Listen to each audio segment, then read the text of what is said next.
Hey guys, Dan here from Your Guitar Academy and welcome back to lesson 2 of our Eric Clapton player study. And we're now, with a little bit of work that we just did on those pentatonic boxes and how to link them, we're ready to tackle lick 1 of this really cool solo. And we'll be delving quite deep into the concept of quarter bends, bluesy curls, or whatever you want to call them, microtonal bends. So pick up the guitar and let's get started.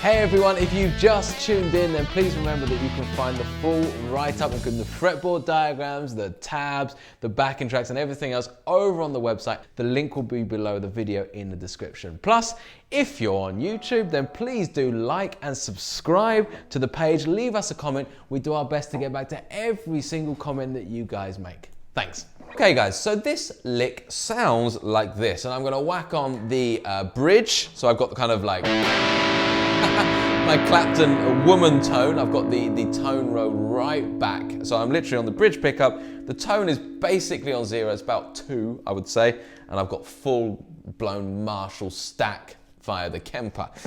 And the lick sounds like this. 2, 3, 4, 1.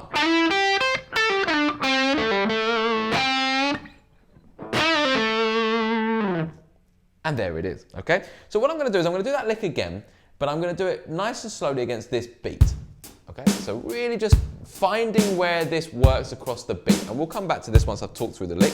But 1, 2, 3, 4. 2, 3, 4, 1.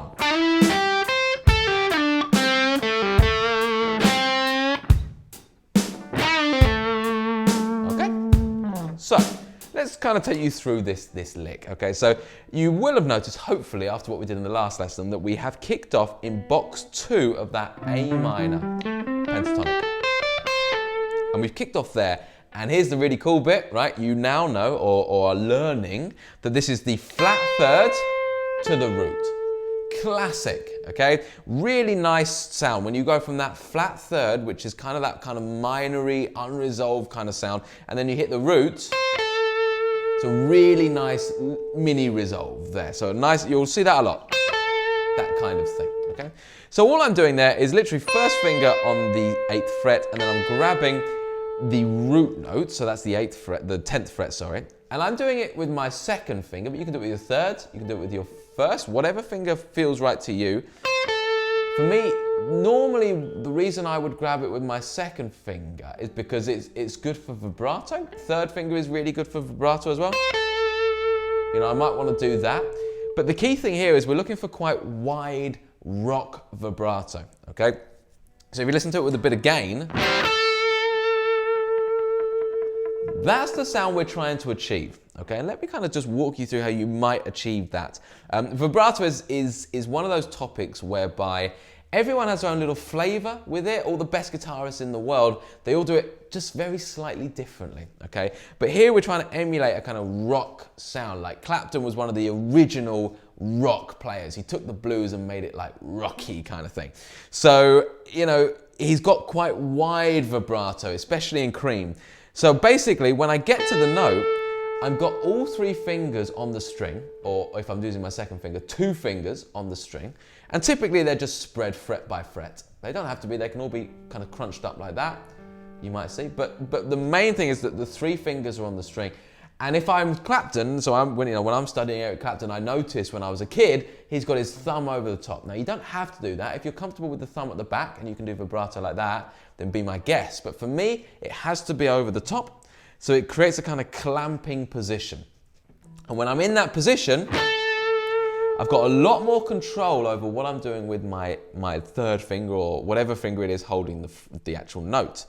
So I hit the note first, and the most important bit that a lot of people miss when they're trying to nail vibrato is they don't give their ear a chance to adjust. So you need to hear that note first. So just literally fret the note, make the, this is an A. So we kind of get that pitch in our ears. And you only need to give that a second just to register with your ears. And as soon as it does, then we start to do the kind of bending up and down. And it's very subtle bending. I always drop it down first, then back through the note, then up, then back through the note. So like this, really slow.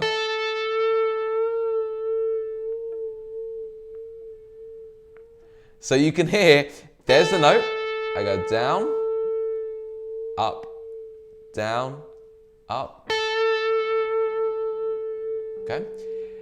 So if you imagine it on a graph, if you would, just imagine a line in the middle, that's your pitch, that's your note, and then you have a little wavy line that goes down, up. So it goes underneath the line, through the line, over the line, underneath the line, through the line, over the line, just like that. So we just got this kind of wave form. And the second most important thing is that it's even. Not this. You know, that's something you will hear from kind of a guitarist hasn't quite got this together yet. It needs to be even. So you can literally count it 1 and 2 and 3 and 4 and 5 and 6 and 1 and 2. Okay?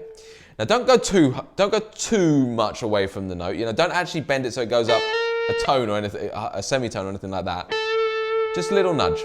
So really we just want to get used to this idea. So I would just put an A on the low A string, and then just grab this.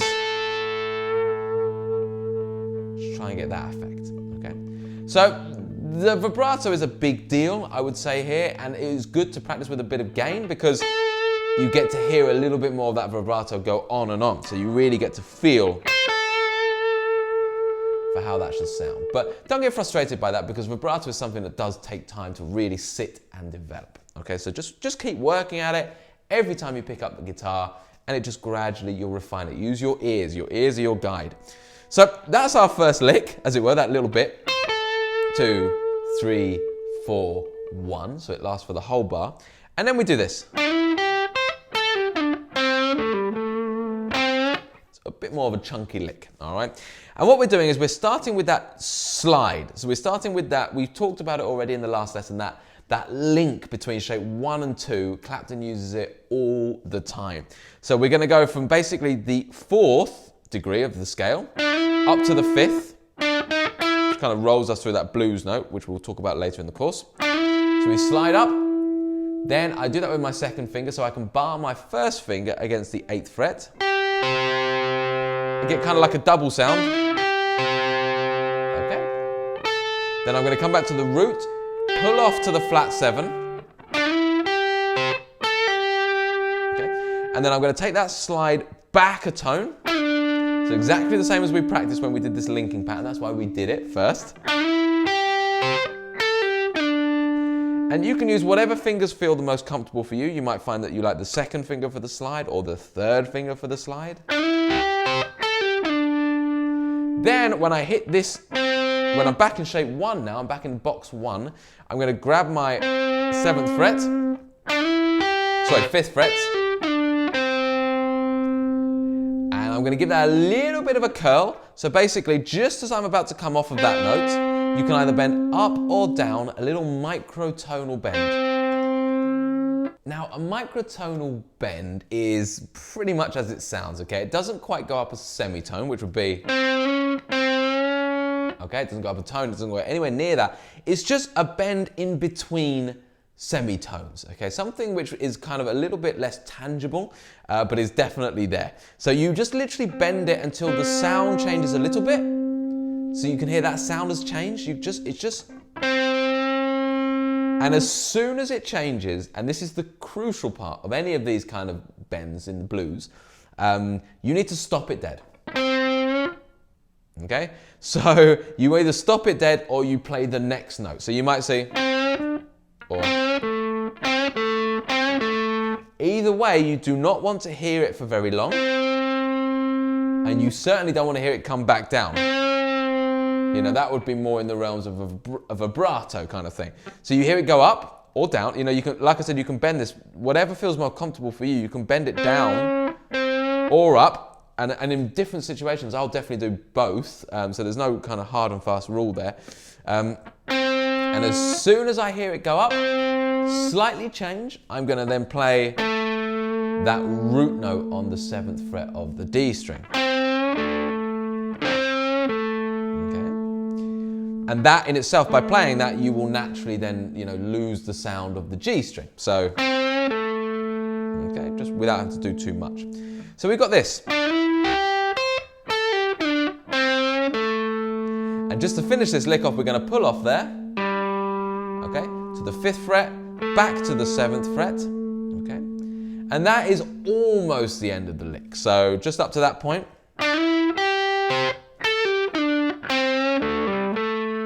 I really like that little pull-off, kind of very melodic there. You've got to make sure your pull-offs are bang on, and then hit the root note there. And here is where we've got a couple of choices. Is this phrase very much like the end of a kind of call and response of a phrase? And if so, it ends on that root note and it hangs on that root note. Or is there more to come? And in this instance, I decided that I wanted more to come. I want this to be like the big statement lick. But by doing that at the end, I've given it somewhat of a question mark, like there's still something more to come. So by moving from the root to the flat third and giving that a little bluesy curl, so the same idea, that microtonal bend where you just go up a little bit, and then literally I'm resting my plectrum then on the string to stop it dead, like that, okay? Just literally stopping it dead, like so. That is an immediate kind of like, whoop, there's still something going on here. Right? There's still a question that needs to be answered. Like that, okay? So we've got...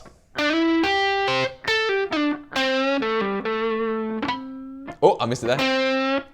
Okay. So up to that point, we've got two bits together. We've got that initial 2, 3, 4, 1.